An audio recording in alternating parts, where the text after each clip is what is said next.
Mi nombre es Sebastián, y la experiencia que experimenté tiene un vínculo directo con las prácticas espirituales. Estoy consciente de que discutir este asunto ya genera suficiente motivo para generar controversia. Aunque antes no me percibía como creyente. Tras una experiencia personal, las cosas cambiaron. Soy originario de Colombia y durante un largo periodo trabajé en una oficina de centro de llamadas. Como son conscientes, en esos sitios, la coexistencia entre los empleados suele tener lugar de forma muy agradable. Existen numerosas celebraciones, y más allá de las situaciones laborales desagradables, las amistades en esos puestos son sencillas de lograr. No obstante, en mi situación, todo era diferente, debo admitir, ya que es más que claro que no nací con una condición física muy deficiente. Realmente, soy extremadamente apuesto a los estándares socialmente establecidos. Y para finalizar, poseo una verruga de gran tamaño en una de mis mejillas. Esa característica ha provocado numerosas mofas y acoso a lo largo de mi existencia. Y durante un largo periodo, percibí aquella verruga como mi mayor pecado. A menudo me tuve tan deprimido que hasta consideré quitarme la vida. Y volviendo al asunto del trabajo aquel, ya que yo carecía de muchos amigos, era complicado establecer relaciones con los compañeros más allá de los asuntos laborales. Nunca me convocaban a las celebraciones. Y las escasas ocasiones en que conseguía ir a alguna reunión, todos se apartaban de mí y me provocaban una sensación bastante desfavorable. En ese centro de llamadas, tuve una compañera de la que me enamoré desde el instante en que la vi. Su nombre era Paula. Ella era una mujer increíble, rubia, con un cabello muy bello y un cuerpo que me ponía a temblar al verla. Además, ella llevaba un perfume que me hacía perderme en su fragancia. Paula era una chica altamente buscada por los hombres del lugar, debido a su cierto interés, y nunca se relacionaría con alguno de los que trabajábamos allí, mucho menos conmigo. Además de lo que señalo, Paula me trataba de manera desagradable y a cada ocasión me humillaba. Ella bromeaba con mi fealdad, provocando que los demás se mofaran de mí, pero ya me había yo acostumbrado a eso, así que mejor me dedicaba a trabajar, pues yo era muy bueno para mis labores. Yo siempre fui muy genio en la universidad. Tuve las mejores calificaciones y me gradué con honores. Lamentablemente por mi condición física, siempre fui discriminado y rechazado por estar sobrecalificado también. Así que encontrarme un buen trabajo me fue imposible. Por esa razón es que terminé trabajando en aquel call center. Para mí yo podría considerar que aquello era solo una cuestión temporal. Pero yo sabía bien que en este trabajo yo tenía posibilidades de ascender. Y tener un mejor puesto. Claro que sí, yo conocía a la perfección todos los procesos de las áreas de trabajo. Aquello era algo muy fácil para mí de dominar. Y yo ya había aplicado para otras áreas. Lo malo es que la persona que estaba como director del lugar no me quería ascender, porque una persona fea como yo no podía estar en su plantilla de jefes. Él tenía mucha preferencia por las personas a quienes ascendía, sobre todo por las chicas.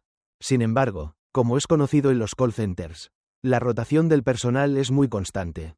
Y en una de esas, contrataron a una chica llamada Camila. Ella era una joven muy extraña, callada y reservada. Ella vestía muy a la moda de los emo, que por aquellos años estaba en su apogeo.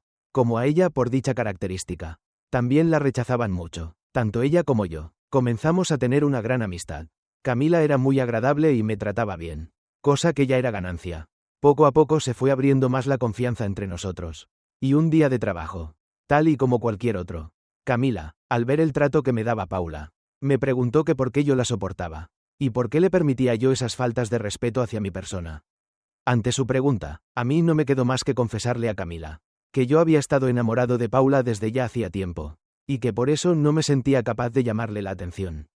Camila sintió la cabeza de forma negativa, y segundos después, cambió el tono de su voz a un modo mucho más serio. Y me preguntó, si hubiera una forma de hacer que Paula te respetara, y que incluso se enamorara de ti, ¿aceptarías? Me reí, y le contesté que eso solo ocurriría si yo vendiera mi alma al fuerza maligna. Camila me regañó y me dijo que estaba hablando en serio. Yo le cuestioné que cómo sería posible alcanzar aquella hazaña. Camila, en voz baja, se quitó el auricular y me confesó que ella tenía habilidades para realizar trabajos de prácticas espirituales y vínculo emocional. Ella me hizo entender que solo dependía de mí. Y con agrado yo no estaba seguro de eso. Pero después de darle muchas vueltas en mi cabeza, decidí que no había nada que perder. Y sería bueno intentarlo. Así que la siguiente vez que vi a Camila, le pedí que me ayudara. Que quería intentar con sus prácticas espirituales. No me importaban las consecuencias de lo que pudiera pasar. Camila, de escucharme decir aquello, le dio una especie de risa sutilmente diabólica. Hasta siento que la desconocí. Pero me dijo que no me preocupara. Que ya se encargaría de todo. Solo necesitaba que yo le diera un poco de mi cabello, de mis uñas, algunas gotas de mi sangre, y alguna prenda mía. También Camila debía recolectar algunas cosas de Paula. Así que en un momento que Paula se fue de su lugar de trabajo a comer, Camila juntó cabello de ella que estaba pegado en el asiento. También le robó una frazada que ella usaba mucho. Y algunas otras cosas más. Como una fotografía que Camila bajó de las redes sociales para imprimirla. A mí todo aquello me parecía una locura. Y quizás hasta un juego. Pero Camila se veía muy metida en su papel de curandera. Un par de días después Camila llega y me entrega 2 cosas. La primera era un gotero que contenía una sustancia líquida y oscura, la cual me pidió Camila que debía vertirla en el café de Paula. Camila nunca me dijo que era aquella sustancia o que la componía. Lo segundo que me entregó fue un extraño amuleto que consistía en un pequeño morralito que tenía dentro de sí un pentagrama pequeño metálico. También algunos granos pintados de dorado y unas hierbas secas que olían un poco raro. Esto serviría, en palabras de Camila, para mejorar mi fortuna, mi suerte y para alejar a los enemigos que quisieran hacerme daño o obstruir mi camino. Con todo eso que me dijo Camila, mi cabeza estaba que estallaba. Yo me emocioné mucho y me sentía listo para sentir los efectos de la magia. Así que ese mismo día busqué el momento adecuado para que Paula se descuidara y poder ponerle las gotas en su café. Una vez que lo logré me tocó ver cómo ella bebía todo aquel líquido sin hacer gestos. Pues al parecer las gotas eran insaboras. Una vez lograda la hazaña, Camila me aclaró que los resultados con Paula serían temporales. Pues la magia podría ayudar a que ella se fijara en mí. Pero a la vez yo también debía estar preparado para mantenerla a mi lado y también para entender que la naturaleza de Paula era la de ser coqueta e interesada. Eso jamás se le quitaría. Así que si yo por mi cuenta no la mantenía a mi lado, ella algún día se iría con un mejor partido en el momento que se aburriera de mí. Pero eso sí, me dijo Camila, que al principio Paula me amaría con locura desenfrenada. Pasaron los días y mi vida ocurría sin ninguna novedad. Así que comencé a pensar que las prácticas espirituales de Camila era pura farsa. Pero ella me pidió que fuera paciente. Porque los cambios grandes en la realidad toman su tiempo, dado que se deben gestar y acomodar las situaciones adecuadas para que las cosas ocurran. Y tal cual si sus palabras fueran proféticas. Un día ocurrió algo que me llamó la atención. Pues llegando un día al trabajo nos encontramos con la noticia de que habían corrido al director. Por unos supuestos acosos que había hecho en contra de unas empleadas. Las cuales lo reportaron y los directivos internacionales no tuvieron más que correrlo para proteger así la imagen de la empresa. Su puesto así quedaría libre. Y por mi mente no me había pasado la idea de ocupar su lugar. Sin embargo, Camila, como si ella supiera todo lo que debía pasar, me insistió para que me animara a reclamar ese puesto de trabajo. En fin, que yo tenía una carrera de administración y tenía el conocimiento necesario para llevar un puesto como el de director de aquel lugar. Yo al principio lo dudé. Pero confié en Camila. Y aunque iba en contra de las normas de la empresa ascender así de golpe, conseguí los contactos de los directivos internacionales y les pedí un momento para charlar. Obviamente la charla sería en inglés, lo cual tampoco representaba un problema para mí. Llegada la hora de la llamada, yo desde mi lugar la atendí. Y estaba en una videollamada con uno de los directivos más importantes de aquella empresa. Cuando Paula me escucha hablar en inglés, de inmediato se acercó con la intención de burlarse. Sin embargo, al ver ella que estaba yo en llamada con aquel directivo importante, su expresión cambió y se notó un tanto de admiración de ella hacia mí.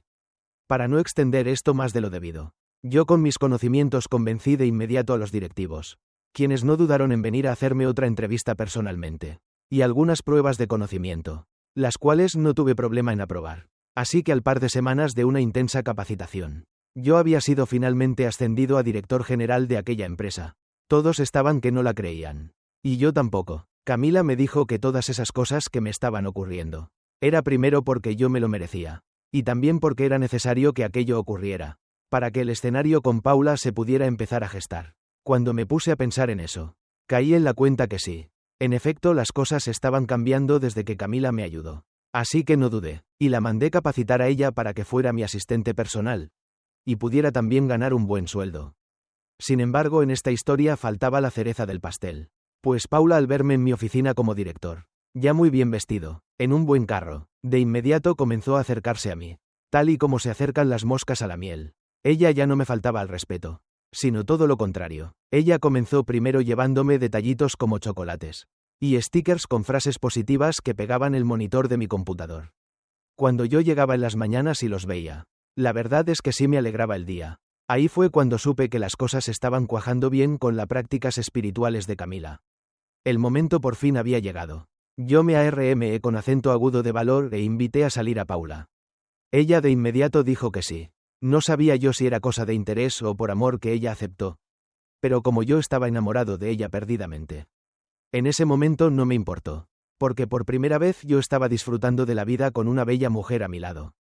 Una inmensa satisfacción me invadió. De saber que por primera vez en mi vida las cosas eran distintas. Eran mejores. Yo aquella noche que salí con ella. Fuimos a bailar. Tomamos un par de tragos y como era de esperarse.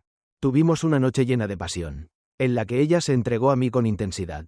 Con eso a mí se me metió la idea de que ella de verdad me amaba también. Así dio inicio una relación en la que tuvo que cambiarse de trabajo. Porque por normas de la empresa, no podíamos trabajar en el mismo lugar siendo novios. Nos veíamos cada fin de semana para salir y tener encuentros espectaculares llenos de amor y pasión. Para mí aquello era la vida pura. Tenía un buen trabajo, muy buen sueldo y a la mujer de mis sueños a mi lado. Pero no todo era miel sobre hojuelas. Ya con el tiempo, como lo dijo Camila, entre Paula y yo comenzaron a haber peleas y discusiones. Ella se volvió extremadamente celosa conmigo, al grado que quería limitarme en todo. Le daban celos incluso de que tuviera juntas de la empresa en las que participaran otras mujeres. Pues aunque ella trabajaba en otro lugar, tenía casos informantes que solo se la pasaban inventándole chismes y le decían que yo tenía amantes en la empresa y por todos lados. Cosa que era mentira. Yo solo tenía ojos para ella. Para mí ella era el amor de mi vida. Así que las habladurías eran cosa muy injusta para mí. Yo me sentía muy triste. Más porque retomando las palabras proféticas de Camila. Un día cansado decidí salir temprano de la empresa y fui a buscar a Paula a la salida de su trabajo. Yo quería aclarar muchas cosas con ella y llevarla a cenar para pedirle que se casara conmigo. Ya había yo comprado días antes el anillo de compromiso. La idea era entregárselo y casarme con ella. Pues yo creí que estando más cerca, ella confiaría más en mí. Aquella noche bajo la suave lluvia, yo detuve el auto enfrente del trabajo de Paula. Yo la esperaba con ansias. Pero me llevé una horrible sorpresa al ver que ella al salir iba acompañada de un muchacho, al cual ella despidió de beso en la boca. Se me cayó el mundo al instante y mis esperanzas de algún día casarme con ella. De que ella fuera la madre de mis hijos. Ese día se me partió el corazón en 1000 pedazos. Aquella noche yo me bajé del auto y caminé hacia ella y le aventé el anillo de compromiso. Le grité enfurecido que nuestra relación se había por fin terminado. Ella corrió a pedirme perdón y me dijo que todo era un malentendido, pero lo que yo vi con mis ojos era bastante claro. Yo ya no podía más con aquello. No sé cuánto tiempo ella llevaba engañándome. Con eso caí en cuenta que Camila tenía razón y que había una realidad que yo no podría cambiar. Una mujer como Paula definitivamente no cambiaría y sería siempre movida por sus intereses personales. Pasaron los días y me alejé de Paula. Ya no quise saber de ella. Yo entré en una profunda depresión pues una vez más mis complejos físicos de ser feo me atacaron y me hicieron pensar que yo no valía lo suficiente como para ser feliz con una bella mujer. Camila estuvo conmigo de cerca mientras pasé todos aquellos malos momentos. Ella me reafirmó que lo que ocurrió con Paula ya era bien sabido que ocurriría y no se podía esperar más. Pues la mujería había hecho en sí su trabajo pero tampoco podía dominar las mentes de las personas como para transformar sus ideas por completo. Con coraje y dificultad tuve que aceptar esa idea. Poco a poco salí de aquella crisis de tristeza. Sin Camila no hubiera sido posible. Ella me dio mucho sustento emocional. Yo le pedí perdón porque con todos los cambios en mi vida no le había dado mucha atención a ella. Pese a que ella era mi asistente.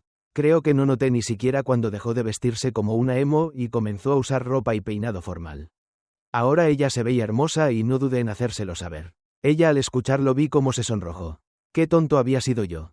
Camila estuvo enamorada de mí todo el tiempo y nunca me lo confesó. Yo decidí invitarla a salir y le propuse que nos diéramos una oportunidad de ser felices.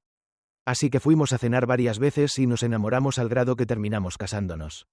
Yo dejé a un lado el trabajo de director en aquella empresa y con los ahorros Camila y yo pusimos un pequeño restaurante en el que hasta la fecha trabajamos juntos. En algún momento me pasó la idea de que Camila también me hubiera hecho algún tipo de amarre. Pero la verdad no me gustaría ponerme a investigar si eso pueda ser real. Pues honestamente la vida que llevo con ella me siento muy feliz. No me gustaría volver a caer en una tristeza y quedarme solo por mis extraños complejos. De Paula solo puedo decirles que ella hasta la fecha ya tiene casi 50 años y nadie la tomó en serio. Nunca nadie cayó en sus juegos.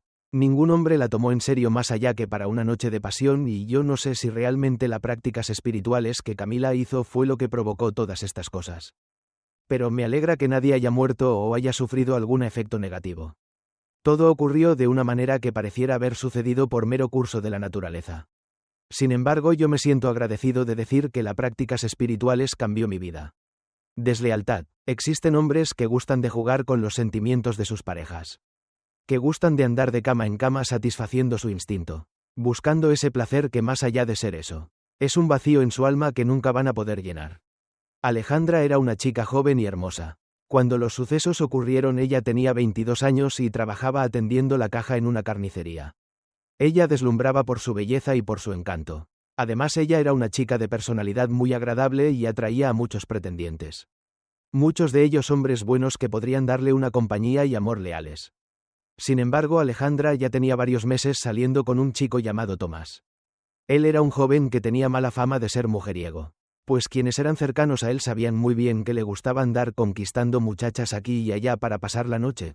Pero cuando esos rumores llegaron a los oídos de Alejandra, ella estaba muy enamorada y estaba cegada de amor. Así que no hacía caso a los consejos que se le daban y los consideraba como simples habladurías. Dichos rumores de las deslealtades de Tomás llegaron también a oídos de la mamá de Alejandra que se llamaba Doña Lucía, quien de inmediato trató de hablar con su hija para advertirle que Tomás no le convenía. Sin embargo, Alejandra, muy molesta, discutió con su madre y le pidió que no la molestara más con ese tema. Ella defendía a capa y espada su amor con Tomás, y en aquella discusión Alejandra le confesaría a su madre que Tomás le había propuesto que vivieran juntos. Aquello sonaría muy bien para una pareja de enamorados que desean juntarse y disfrutarse más plenamente, pero todos en la colonia sabían que Tomás no era una persona laboralmente estable. Él constantemente era despedido de sus trabajos por mala conducta y también porque le gustaba buscar pleito con los demás compañeros. Tomás no era de fiar y parecía que realmente lo que buscaba es que Alejandra lo mantuviera porque ella tenía un buen sueldo y se había mantenido estable por más de 3 años trabajando en aquella carnicería. Y no era cosa de secreto que muchas veces Alejandra pagaba las salidas o las idas a bailar. También le compraba ropa o le hacía regalos muy agradables que a Tomás le caían como anillo al dedo. Y nadie de sus cercanos comprendía por qué Alejandra permitía todo eso. Pero ya muchos de sus amigos o familiares dejaron de insistirle con aquellos temas y dejaron que ella se diera cuenta a su debido tiempo del error tan grande que estaba cometiendo. Y así, en contra de todo lo que se le decía, Alejandra cumplió su palabra y se mudó a vivir con Tomás a una casita en una colonia vecina. Sin embargo, una ocasión Doña Lucía, quien trabajaba como vendedora en una tienda comercial muy conocida, salía de manera regular a eso de las 9 o 10 de la noche. Aquella vez la señora Lupe iba saliendo por la puerta del personal cuando vio como una de sus compañeras del trabajo se estaba besando con Tomás. Aquel era un beso muy apasionado en el que había manoseo incluido. Ellos estaban desbordando pasión enfrente de todos. Instantes después la mujer se subió a su auto y Tomás se subió en el asiento del copiloto y ambos se marcharon. Doña Lucía estaba furiosa de saber que le estaban viendo la cara a su hija. Así que de inmediato, regresando a casa, tomó el teléfono y le marcó a Alejandra y le avisó de lo que acababa de ver con lujo de detalle. Alejandra lamentablemente no le creyó a su madre, pues Tomás le había dicho que trabajaría hasta tarde en el bar donde laboraba como mesero. Así que Alejandra, creyendo que su madre solo quería hacer quedar mal a Tomás, le colgó la llamada y no hubo más que hacer. Pero doña Lucía no se quedaría de brazos cruzados. Ella, por parte de doña Carmen, quien era una de sus vecinas, ya había sido tentada a que con uso de las prácticas espirituales podían separar a su hija de aquel rufián de Tomás, el cual nada más se la pasaba engañándola, y es que doña Carmen le sabía muy bien a esas cosas de las prácticas espirituales, pues en su familia ellas se dedicaban a todo este tipo de asuntos. Doña Carmen le platicó a doña Lucía todo lo que debían hacer. Sin embargo, en aquel plan era necesario que Alejandra cooperara. Cosa que era prácticamente imposible en ese momento, pues Alejandra le solapaba todas sus deslealtades a Tomás con una gran ingenuidad, la cual daba pocas esperanzas de que aquello funcionara, así que resignada doña Lucía sabía que su hija sufriría por más tiempo al lado de Tomás. Pero la verdad siempre cae por su propio peso y tiempo después a Tomás lo despidieron de aquel empleo que tenía de mesero. Sin embargo, él jamás le comentó aquello a Alejandra. La razón es que él estaba teniendo una aventura con una mujer mayor.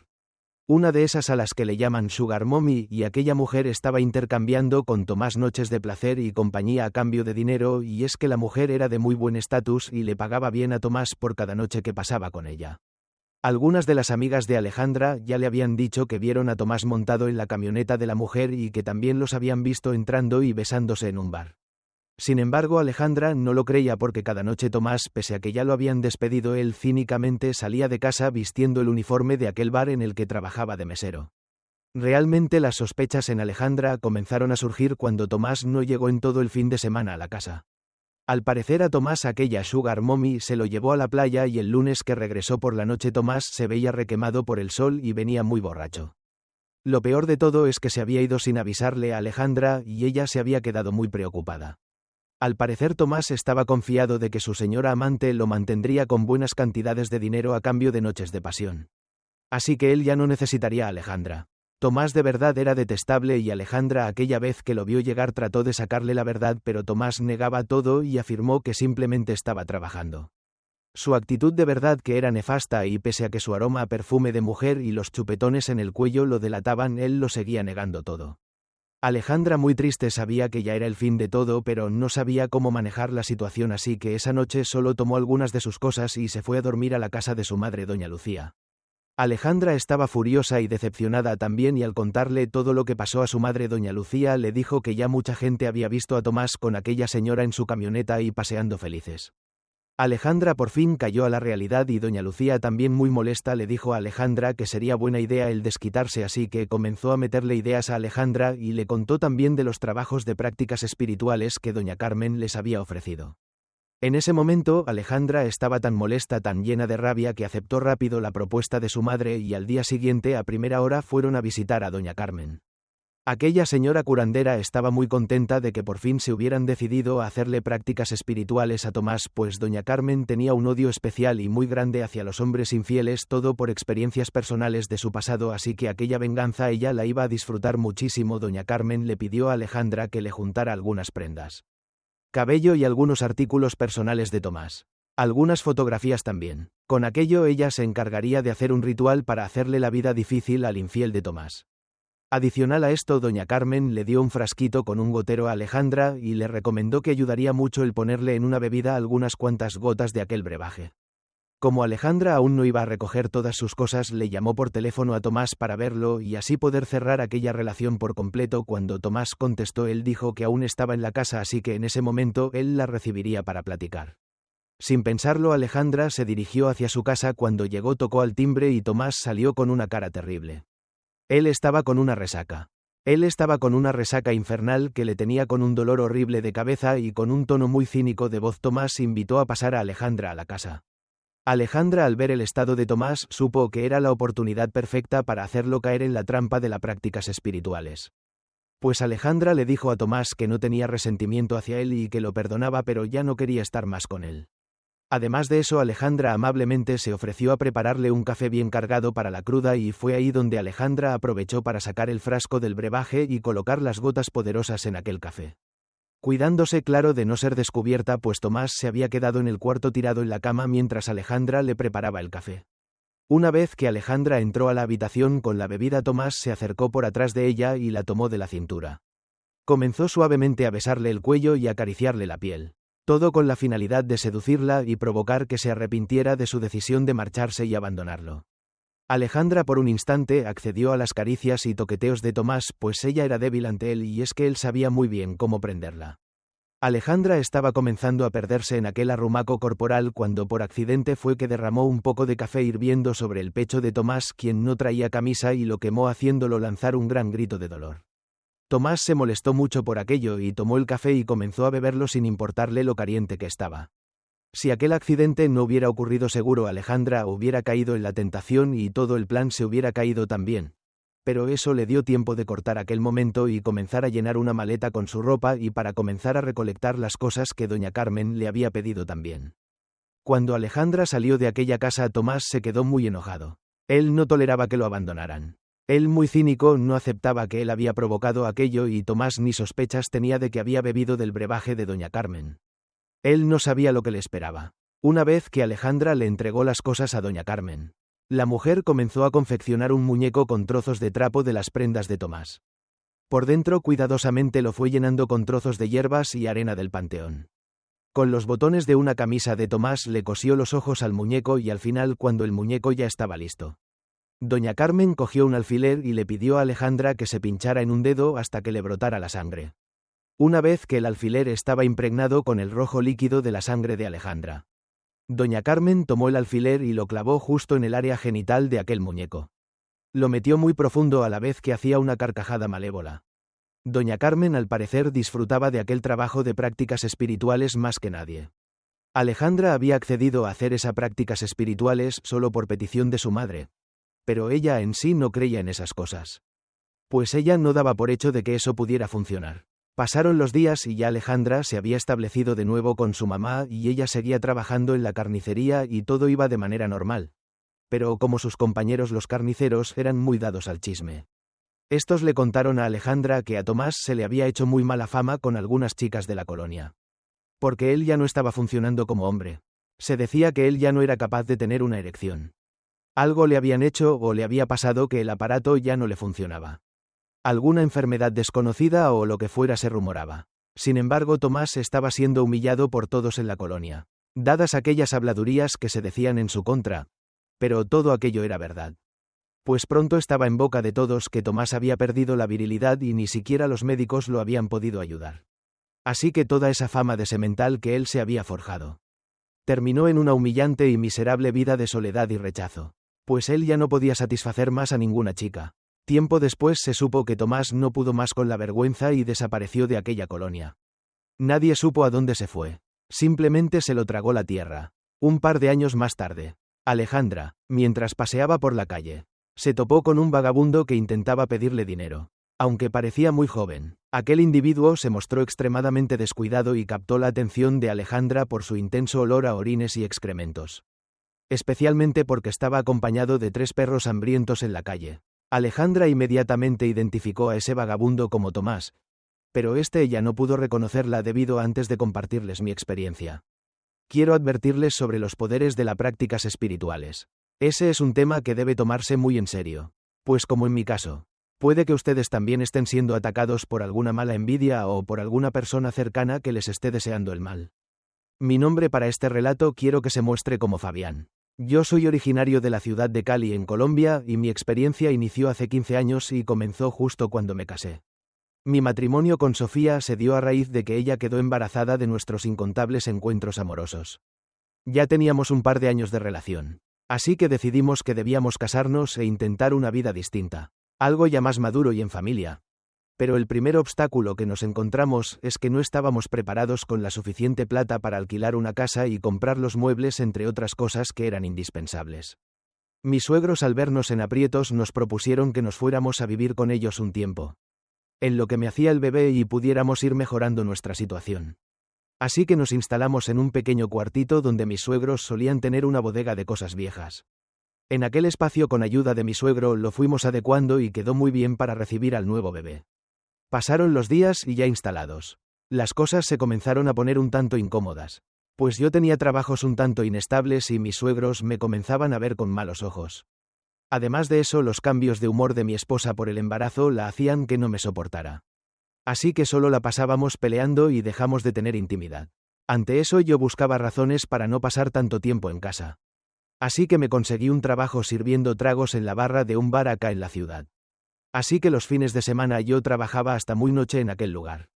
Poco a poco me adapté y encontré una salida equivocada a mis problemas en casa. Pues fui conociendo chicas hermosas que me buscaban para enredarse conmigo y tener aventuras de una sola noche.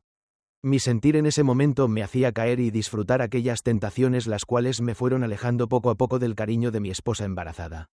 Yo cada semana me acostaba con una mujer distinta y en ocasiones mujeres muy hermosas me tentaban y ellas mismas eran quienes me pagaban los tragos y la habitación en la que tendríamos aquellos fabulosos encuentros. Muchas veces yo llegaba a mi casa casi al amanecer y le decía a mi esposa que los lugares cerraban más tarde de lo habitual y yo sé que ella me creía. Pero quien no se comía una sola de mis palabras era mi suegra. Ella era una mujer que tenía el colmillo bien afilado y como ella era quien lavaba mi ropa. Un par de veces ella había notado que mis ropas olían a perfume de mujer o que tenían manchas de lápiz labial. Varios meses pasaron así y ella se fue guardando su odio hacia mí y guardó también aquella verdad para no lastimar a su propia hija y evitar así que una noticia tan fuerte trajera complicaciones en su embarazo.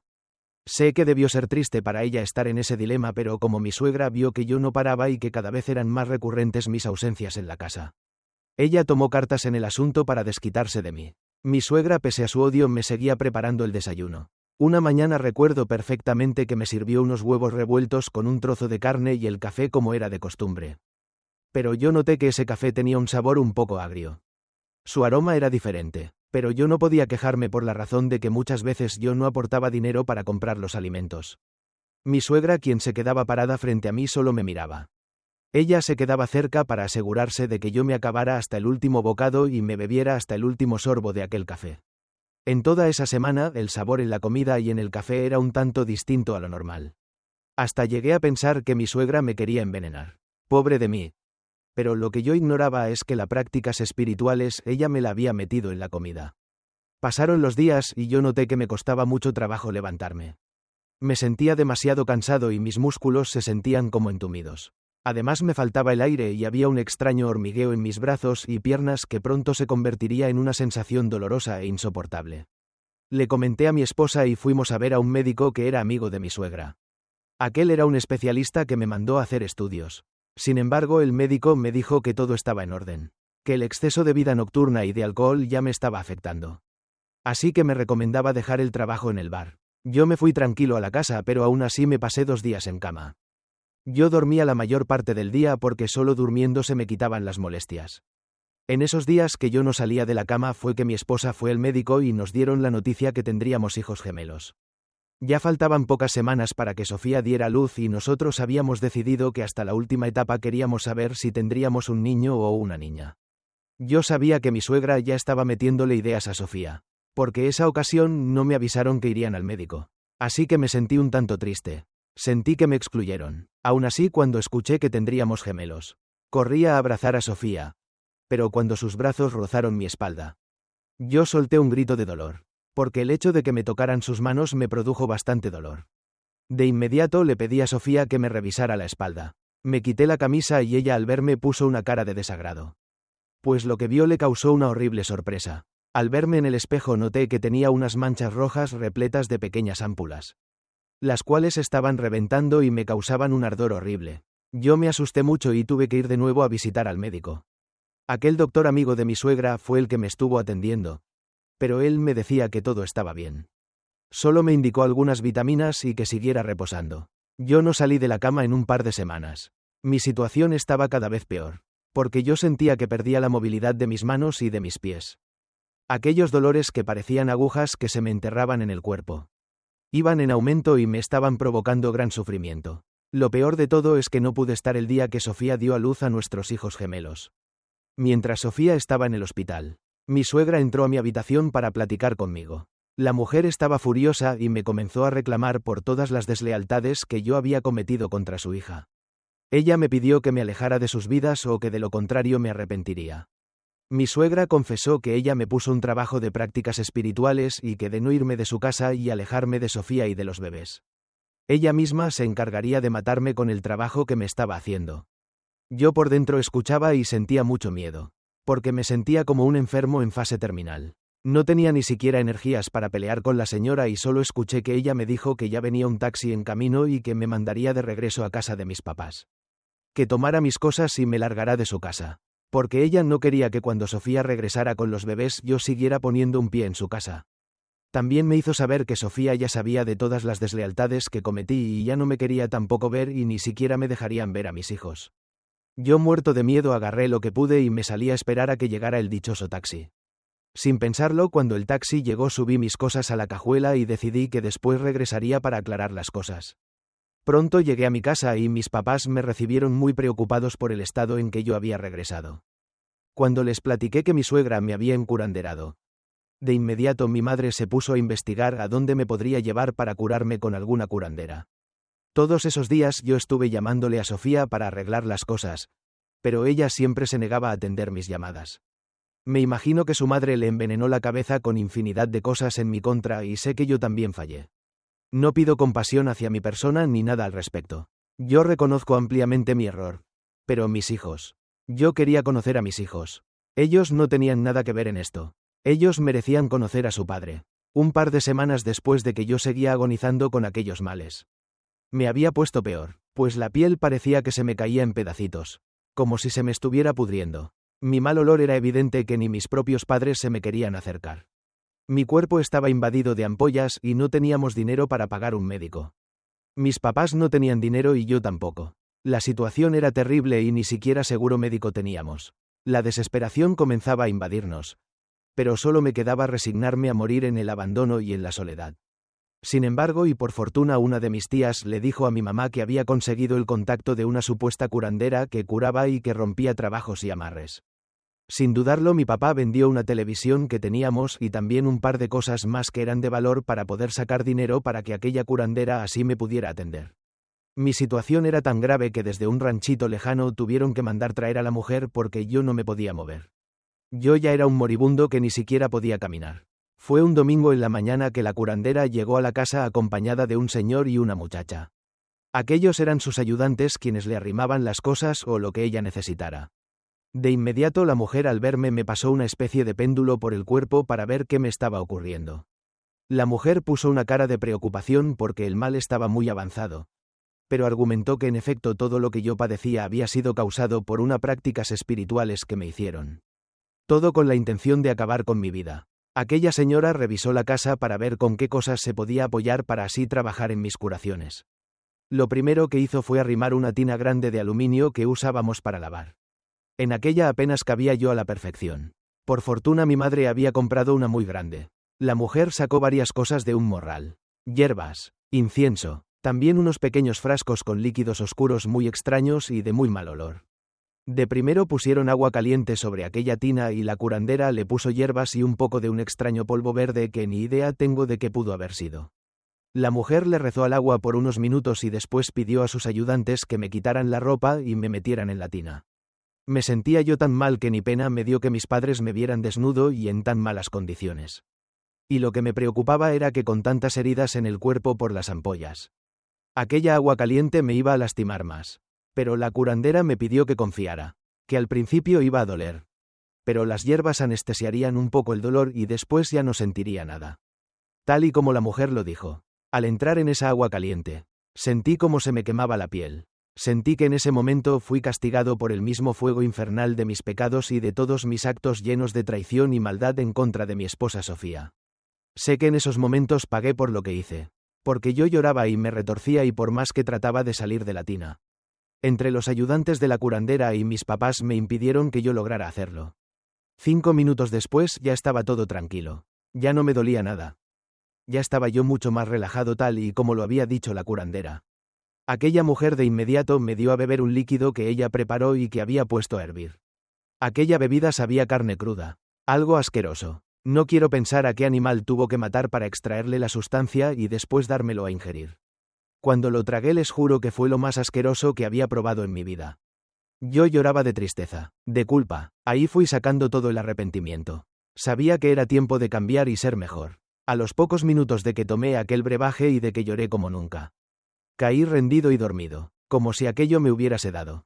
Yo no supe de mí sino hasta el día siguiente que desperté. Yo abrí los ojos y creí que el mal ya se habría ido. Pero la curandera dijo que se debía repetir el procedimiento por 3 veces más. Así que ella se quedaría en la casa para llevar a cabo su trabajo. De verdad que todo aquello fue muy doloroso y me provocó un dolor físico y emocional. Al pasar los 3 días la curandera recogió su pago y antes de marcharse nos dijo que yo me curaría pero llevaría tiempo y que el mal que yo padecía ya se había retirado. También dijo que dicha energía negativa regresaría al lugar de su origen pero regresaría mucho más potenciada. Lo cual le provocaría un mal horrible a quien me hubiera provocado mi estado de enfermedad.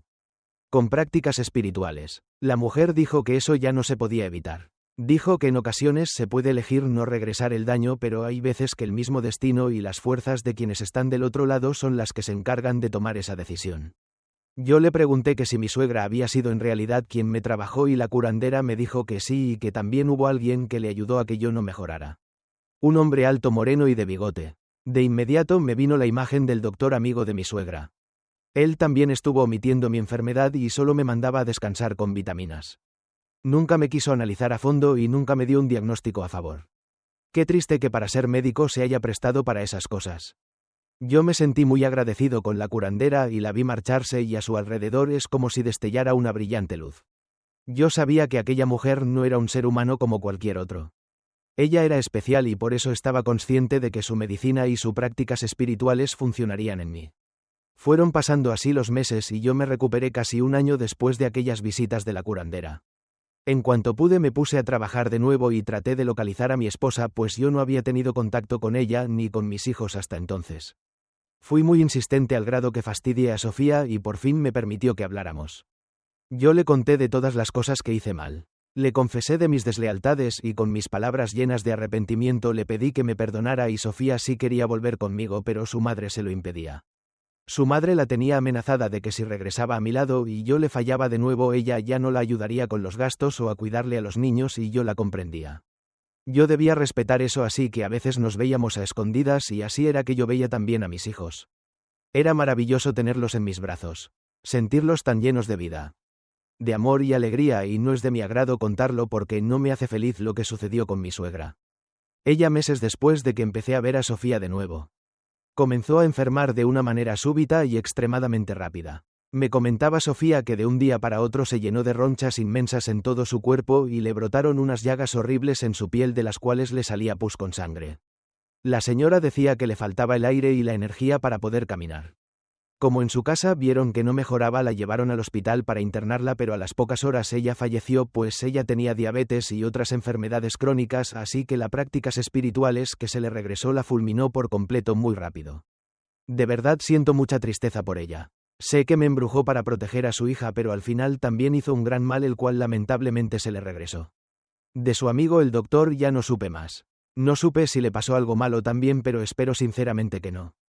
Para cerrar les platico que Sofía y yo volvimos a estar juntos y nuestros hijos ya son adolescentes y estamos orgullosos de ellos y yo estoy feliz de que Sofía me haya perdonado. Mi caso para mí terminó bien, pero hubo un infierno detrás para que así fuera. Por ahora no hay más que decir, solo les pido que tengan mucho cuidado con quien se meten porque es muy posible que puedan ser víctimas del poder de las prácticas espirituales. A don Mateo, que en paz descanse, le ocurrieron muchas cosas con lo paranormal. Él durante su niñez vivió en un ranchito del sur del país. Él vivió ahí junto con sus papás y sus 13 hermanos en una pequeña casita de rancho que se encontraba a las faldas de un cerro. La vida en el pequeño rancho era muy difícil porque el trabajo era muy duro y no siempre la tierra les daba para comer, así que en ocasiones ellos tenían que ir a las cercanías al pueblo a ofrecer algunas de las pieles de animales que el mismo padre del pequeño Mateo se dedicaba a curtir, y con eso podían comprar víveres que les ayudaban a sobrevivir por varias semanas. El pequeño Mateo había nacido con heterocromía, así que tenía un ojo azul y el otro de color en tono miel. Por esta razón a mucha gente le daba miedo acercarse a él porque decían que era algún tipo de efecto negativo, así que él tristemente fue muy desafortunado a la hora de ser aceptado por su familia y a la hora de hacer amigos, y sumándole que en el rancho donde vivía habitaba muy pero muy poca gente. El pequeño Mateo toda su niñez fue un chico muy solitario y rechazado. Además de que aquella creencia de que estaba maldito por haber nacido con esa marca en sus ojos hacía que sus papás lo discriminaran demasiado. Lo rechazaban y le ordenaban las tareas más pesadas de la casa. En cambio a sus otros hermanos, aunque también les tocaba ayudar todo el tiempo. La diferencia en las cargas de trabajo era muy diferente. Incluso con los castigos al pequeño Mateo les tocaban la mayor cantidad de azotes a diferencia de sus hermanos. El pequeño Mateo sufrió mucho a causa de aquel constante rechazo y discriminación. Él llegó a creer incluso que su color de ojos se debía a que el fuerza maligna lo había maldecido. Él se había vuelto un chicuelo bastante triste, así que como no podía jugar con los demás niños del lugar, él salía al campo a buscar sus propias maneras de divertirse, y vaya que en aquellos lugares los paisajes son de lo más hermoso, y en estos el niño Mateo se sentaba a contemplar la inmensidad del mundo y soñaba con algún día poder conocer las grandes ciudades y recorrer el mundo entero. Pues sabía que en aquel rancho nada bueno le esperaría. Una mañana lluviosa en la que las cosas estaban difíciles en la casa de Mateo a causa de la falta de dinero. Su padre fue hacia la parte de atrás de la casa y sacó varias hojas de piel de cordero. Las metió dentro de unos costales para protegerlos de la lluvia y los puso sobre el lomo de un viejo burro. Después encomendó al pequeño Mateo a que fuera al pueblo a vendérselas a don Tomás, el del bazar. Aquello era muy peligroso porque había el riesgo de que un rayo le golpeara al niño y le hiciera daño, o de que alguien le quitara las cosas en el camino. pero al padre del niño eso le importaba poco. Él obligaría de todos modos a Mateo a que fuera de inmediato a vender aquel encargo. El pueblo quedaba a 40 minutos en burro, pero por el lodazal aquello tomaría el doble de tiempo. Pues las lluvias en aquella región son muy severas, así que el pequeño Mateo emprendería aquella travesía en la que pondría en riesgo su vida. Pues no le quedaba otra opción. Así con dificultades el pequeño Mateo se dirigió montando en un burro hacia el poblado con la misión de venderle las pieles a don Tomás. Aquel era un hombre que tenía un bazar de cosas que compraba y revendía. Él constantemente adquiría aquellas pieles de parte del padre de la familia del pequeño Mateo. Se las compraba a un precio bajo y después las revendía a un precio mucho mayor a una persona que venía de la ciudad y se llevaba esas pieles para confeccionar calzado fino. Mateo a como pudo logró llegar hasta donde se encontraba el bazar de don Tomás. Una vez ahí entró completamente empapado de la lluvia. Con dificultad el pequeño niño venía arrastrando aquellos costales que contenían los pesados rollos de piel. Cuando entró el pequeño Mateo, don Tomás estaba hablando con una extraña mujer la cual parecía ser una especie de Mariana. Su vestimenta y la cantidad de joyería que llevaba encima la delataban. Además del suave tono de sus ojos verdes, la mujer ya tendría sus 50 años pero aún así era muy hermosa y su mirada era cautivante. Aquella mujer la cual quedó sorprendida con el color de ojos del niño Mateo. Al verlo de inmediato le pidió que se acercara y le dijo: «Permíteme que te vea más de cerca, pequeño. Antes de ti solo había visto a otra persona como tú. Eres muy especial y estoy segura de que tienes un don muy grande y también debo decirte que nada en la vida es una casualidad. Así que me alegra mucho haberte encontrado por aquí». El pequeño Mateo se hizo un poco para atrás porque se sintió intimidado por las palabras de la Mariana. Pero don Tomás le dijo al chico: «Anda, Mateo, hazle caso a la mujer, no querrás que te lo pida por las malas, créeme que ella es peor que el mismo entidad oscura». Mateo al escuchar a don Tomás se acercó muy callado a la mujer, quien se dirigió a él nuevamente. «Así que te llamas Mateo. A ver, ven, préstame tu mano. No te asustes, solo quiero saber un poco más de ti». El pequeño se acercó y la Mariana le tomó la mano. Cerró los ojos un par de segundos. Se concentró y después comenzó a recorrer con la mirada cada detalle de las líneas de la mano de aquel pequeño Mateo. La Mariana hacía muecas de preocupación. Una muy profunda preocupación, diría yo. Un instante después soltó la mano del niño y muy callada o asustada se fue a sentar a una silla en silencio y prendió una pipa de la cual comenzó a fumar con un nivel de alta ansiedad. Don Tomás al ver aquello le preguntó con mucha curiosidad a la Mariana: «Bueno, mujer, pero dinos lo que has visto, no te quedes callada, nos vas a matar de curiosidad». La mujer le dijo a don Tomás que mejor se pusiera a atender al pequeño, que ya necesitaba unos minutos para pensar. El pequeño Mateo no tenía idea de lo que estaba pasando, así que tímido le entregó las pieles a don Tomás y éste le entregó su pago. Cuando el pequeño Mateo estaba por salir del bazar se despidió, pero la Mariana lo detuvo. «Espera, niño, ven, acércate nuevamente. Quiero que sepas que las visiones que mi tercer ojo me hicieron ver son algo que me impidieron que te dijera. Hay fuerzas que gobiernan más allá y tienen reglas muy severas que no se pueden romper. Eres muy pequeño para que te lo explique o para que lo comprendas. Sin embargo, me pidieron que te diera esto. Tómalo, es un amuleto que te cuidará y te traerá mucha suerte. Lo único que te puedo decir es que si lo llevas siempre contigo, la bendición suprema estará de tu lado. Eres especial, Mateo, nunca lo olvides, no importa que los demás te digan lo contrario. Ah, una cosa más, si un día estás en mucho peligro solamente aférrate al amuleto. Tócalo con tus manos y apriétalo y te pido que no temas. Ahora anda a casa. Fue un gusto conocerte». El pequeño Mateo se colgó aquel amuleto, que era una especie de piedra preciosa de color ámbar brillante. Agradeció a la Mariana y se fue directo a casa para entregar el dinero a su padre. Mateo salió feliz de aquel lugar por haber conocido por fin a alguien que se había mostrado alegre de conocerlo. La Mariana había sido la única persona en el mundo que le había demostrado un poco de afecto y aprecio a aquel pequeño. Con dificultades en el camino, Mateo atravesó gran parte del campo, que estaba en condiciones horribles. Sin embargo, por la vereda de ir batallando por avanzar, notó que un par de caballos se le acercaron. 2 hombres montaban aquellos imponentes corceles. Lamentablemente aquellos eran bandidos. Uno de los hombres se acercó. Desenfundó su pistola, la apuntó a Mateo y le dijo: «Así que tú eres el hijo de Gregorio, el del rancho del Cerro Blanco. He escuchado que tu padre es un miserable muerto de hambre, pero que es un muy buen curtidor. Así que, muchacho, entréganos el dinero que te acaban de pagar por la venta de las pieles, o de lo contrario aquí te mueres». Mateo, con mucho miedo y al ver la pistola apuntándole directo a la cara, no le quedó más remedio que obedecer, entregando así el morralito con el dinero a aquel bandido. Los hombres se fueron amenazándole de que lo estarían vigilando muy bien. Así que debía andarse con cuidado. Los bandidos escaparon y el pequeño Mateo se quedó parado bajo la lluvia llorando de miedo. Sabía que pudo haber muerto y con una de sus manos abrazaba fuertemente el amuleto que la Mariana le regaló. Mateo no entendía cómo la gente podía ser tan mala con él. Pues él era una persona normal como cualquier otra. Sin embargo, el mundo en que vivía era muy ignorante para comprender su naturaleza. Pero el verdadero temor de Mateo, más allá de morir en manos de los bandidos, era el de llegar a casa sin el dinero de las ventas. A don Gerardo, su padre, no le importaría lo que haya sucedido. Él exigiría su dinero al pequeño y Mateo sabía que un fuerte y terrible castigo le esperaría. Pues con aquel dinero su padre compraría los alimentos para todo un mes. Así que lo que acababa de pasar a Mateo era muy pero muy grave. Porque si con ese dinero comerían 15 personas por un mes, entonces aquello era bastante dinero. Sin embargo, Mateo nunca fue un cobarde y se montó así en su burro para seguir por el camino. Él avanzaba lentamente entre la fría y espesa neblina que lo cubría todo. Pues la lluvia no había parado y se esperaba que no parara por varios días más.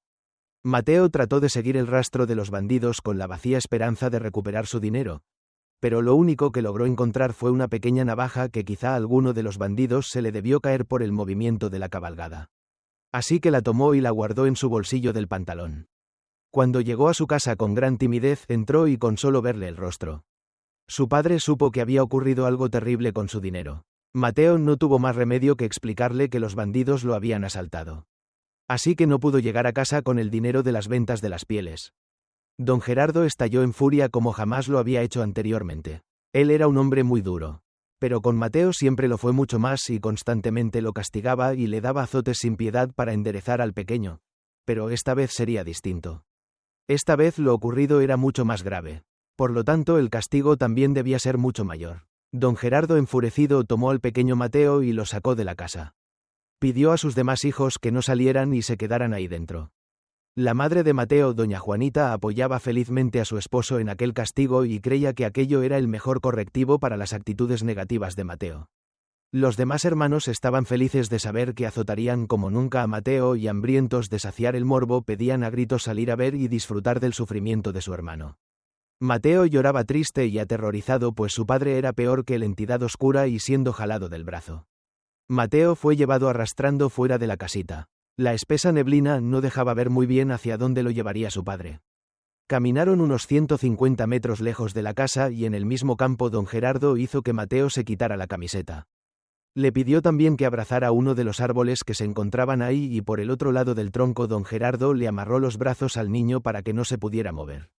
Don Gerardo notó que el pequeño traía el amuleto que le regaló la Mariana, así que se lo arrancó con sus manos. Lo sujetó, le dio un vistazo analizándolo muy rápido y después lo aventó junto a donde había quedado la camiseta del niño. Instantes después don Gerardo sacó un chicote de cuero que de inmediato se mojó por la lluvia y sin piedad comenzó a azotar al pequeño Mateo. El primer azote fue tan fuerte que con los gritos del pequeño los perros del rancho comenzaron a ladrar enfurecidos y así uno tras otro los golpes de don Gerardo sobre la espalda de su hijo eran cada vez más fuertes. Cada vez despertaban más la ira y la frustración que el señor sentía por aquella pérdida del dinero de las pieles, pero también descargaba la frustración de haber tenido un hijo al que rechazaba por el color de sus ojos y don Gerardo seguía golpeando al pobre niño mientras le decía: «Tú nunca debiste nacer, Mateo. Yo sabía que naciste maldito y solamente desgracias vas a traer a la familia. Debería matarte con mis propias manos», y cuando terminó de decir aquello un relámpago se escuchó en las cercanías y un rayo cayó sobre un árbol. Por lo cual don Gerardo, para no arriesgarse a morir y que los partiera un rayo, soltó el chicote y desamarró al pequeño niño, el cual ya tenía la espalda completamente ensangrentada y llena de heridas por aquellos azotes. Sin embargo, don Gerardo dejaría al pequeño Mateo atado al árbol. Esta ocasión lo ató solamente de una pierna con la soga y le hizo varios nudos que seguramente el pequeño no podría deshacer. Don Gerardo lo miró con odio y le dijo: «No me cansaré de decir que has nacido con un efecto negativo, Mateo, y yo no quiero que nos sigas trayendo desgracias a la familia. Así que aquí te dejaré toda la noche. Si te parte un rayo y te mata es porque Dios nos quiere librar de ti. Pero si amaneces vivo te quedarás aquí en el rancho, pero trabajarás el doble para pagar lo que has perdido. Así que ponte a rezar si no te quieres morir, escuincle». El pequeño Mateo le suplicaba a su padre que no lo abandonara así. Que él no era malo. Pero aquellas palabras no serían escuchadas por su padre, quien caminando desapareció entre la neblina. Ya era tarde y la noche estaba por caer. El pequeño Mateo se colocó con dificultad las ropas. Tomó también aquel amuleto que le regaló la Mariana y se quedó acostado boca abajo completamente agotado de la severa golpiza que recibió y se quedó desvanecido al instante e inconsciente. Aquella sería una fría y oscura noche en la que el pequeño Mateo quedaría completamente vencido. Cuando cayó la mañana Mateo despertó y contra los pronósticos de su padre ningún rayo le cayó y afortunadamente seguía vivo. Así que el pequeño se dispondría a esperar un poco a que su padre llegara a recogerlo. El pequeño Mateo había corrido con suerte porque con la lluvia y el clima extremo de aquel lugar cualquier otra persona hubiera muerto de hipotermia. Después de esperar un rato Mateo recordó que tenía la navaja en el bolso de su pantalón. Así que la sacó y cuando iba a comenzar a cortar la soga se detuvo y pensó que sería mejor esperar a que su padre lo liberara. Porque de lo contrario don Gerardo podría considerar aquello como un acto de rebeldía y lo castigaría nuevamente. Así que se quedó mejor sentado y quizá un tanto feliz de saber que seguía con vida y que podría redimirse ante su padre trabajando para pagar aquel dinero. Pero hubo algo que sacó a aquel niño de sus pensamientos de amarga alegría. De pronto un extraño y muy fuerte sonido sacudió el cerro. Aquello parecía como si la ira de Dios hubiera azotado la tierra que temblaba y que hizo que Agustín cayera hacia atrás de donde estaba sentado. Instantes después la neblina se tornó en un tono oscuro y una extraña oscuridad invadió todo.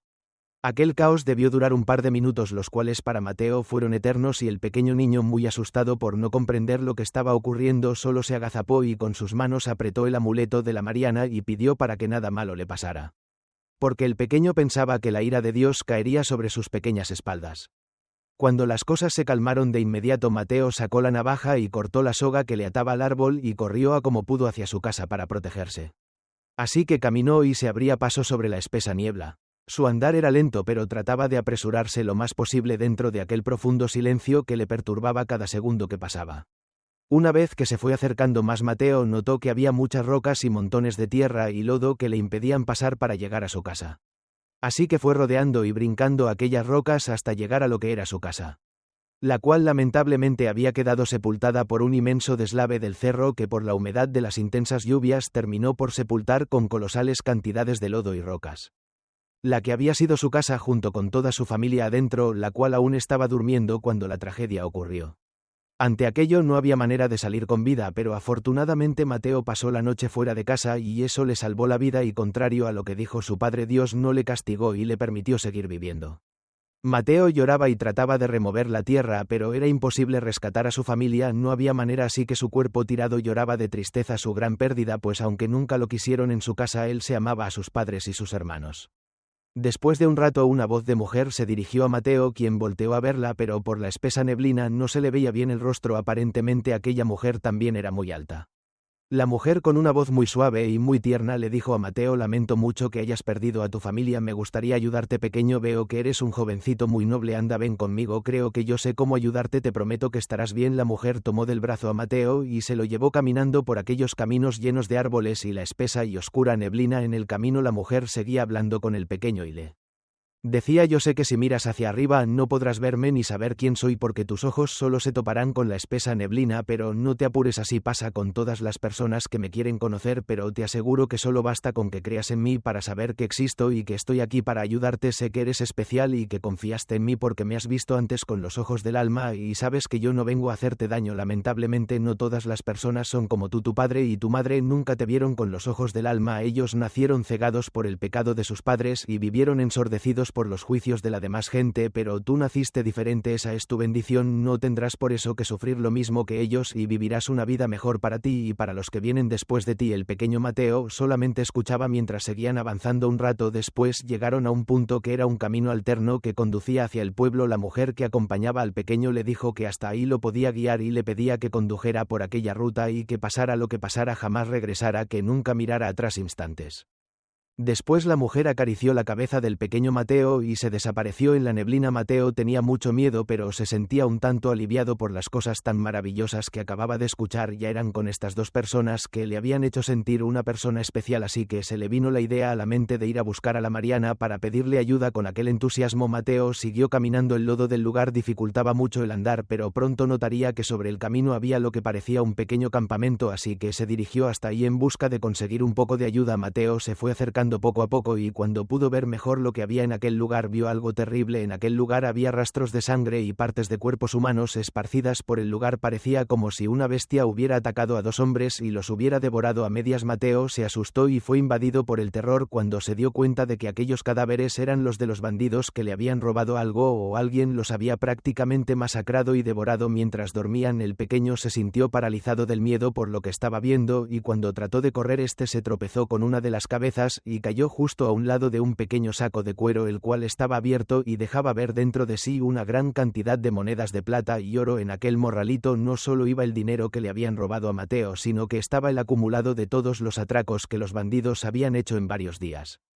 Mateo sin dudarlo lo tomó, lo amarró muy bien y lo metió en un morral más grande que se colgó a sus lastimadas espaldas y siguió caminando. Él avanzó hasta que por fin llegó al pueblo y se dirigió hacia el bazar de don Tomás para preguntarle por la Mariana. Aquel hombre se despertó por los toquidos del pequeño Mateo y salió a abrir la puerta. Cuando el niño le preguntó por la Mariana, el hombre respondió que había un pequeño campamento donde la mujer Mariana vivía sola y le pidió a Mateo que se apresurara porque la mujer venía de paso y pronto se iría. Mateo finalmente llegó con la Mariana, quien al escuchar todo lo que había ocurrido, esta le dijo que ella ya había visto todo lo que le pasó al niño justo cuando le leyó la mano. Sin embargo, ella también le explicó que no podía intervenir por mandato divino, pues en el curso de la vida y del aprendizaje de alguien más nadie tiene derecho a intervenir. La Mariana también le dijo que le había regalado el amuleto para que la suerte y la bendición de su ángel guardián siempre estuvieran con él. Le explicó que las duras pruebas que tuvo que vivir habían sido necesarias para que aprendiera que en la vida muchas veces es necesario desprenderse de todo lo que le hace mal a una persona, no importando si es de la misma familia de quien se tiene uno que apartar. Aquella Mariana le tomó mucho cariño a Mateo y lo adoptó como su hijo. Ella lo llevó consigo a conocer la vida, a conocer el mundo, a conocer el amor de una madre. Aquella Mariana le enseñó a trabajar y a cuidar bien del dinero, le enseñó la belleza de la vida y también la importancia de ser una buena persona.